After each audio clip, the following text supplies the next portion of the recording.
শহীদ স্মরণে অপনমরণে রক্ত ঋণ শোধ করো, শত শহীদের রক্ত, শত শহীদের রক্ত। এবারে শহীদ বেদিতে মাল্যদান করবেন আমাদের নন্দীগ্রামের ভূমি উচ্ছেদ প্রতিরোধ কমিটির সভাপতি। যে আমরা যে শৃঙ্খলা রক্ষা করতে পারি তার প্রমাণ আজকের দিনে আমরা আবার দিলাম। হাইকোর্টের নির্দেশ অনুযায়ী সকাল 10টা অবধি বিরোধী দলনেতার কর্মসূচি ছিল। তিনি যে শৃঙ্খলা পরায়ণ না বা তার দলও যে শৃঙ্খলা পরায়ণ না তার প্রমাণ তারা দিয়েছে। 10টা অবধি সময়সীমা থাকার পরবর্তীকালেও 10টা 45 অবধি তারা কর্মসূচি চালিয়েছে। আমরা কিন্তু কোন রকম অভিযোগ করিনি, কিন্তু প্রশাসনও দেখলাম কিছু ক্ষেত্রে প্রশাসনের সাথেও কথাবার্তা বলা হবে যে 45 মিনিট এক্সট্রা তিনি যে অনুষ্ঠান কর্মসূচি চালিয়েছে তার বিরুদ্ধে দলের শীর্ষ নেতৃত্বের সাথে আলোচনা করে যেই ব্যবস্থা গ্রহণ করার প্রয়োজন আমরা ব্যবস্থা গ্রহণ করব।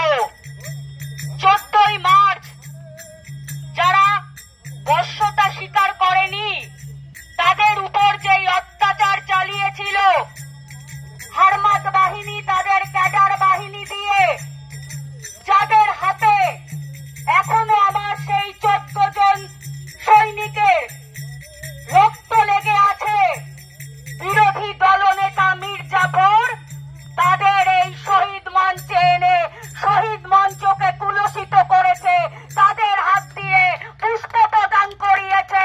আমরা ধিক্কার জানাই, আমরা প্রতিবাদ জানাই যে যাদের হাতের রক্তে আমার ভাই বোনরা মৃত হয়েছে তাদেরকে এনে শহীদ দিবস পালন করেছে।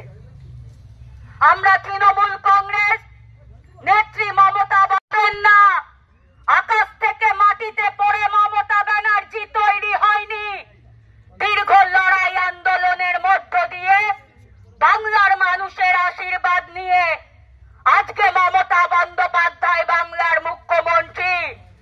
আপনি যে শুভেন্দু অধিকারী, আপনি কার দয়ায় শুভেন্দু অধিকারী হয়েছেন ভুলে যাবেন না। মমতা ব্যানার্জির দয়ায় আজকে আপনি শুভেন্দু অধিকারী হয়েছেন। মমতা ব্যানার্জির ছবি নিয়ে আপনি রাজনীতি করে সেই মাকে অস্বীকার করে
আপনাদেরকে জানিয়ে দেব। জয় হিন্দ, বন্দে মাতরম।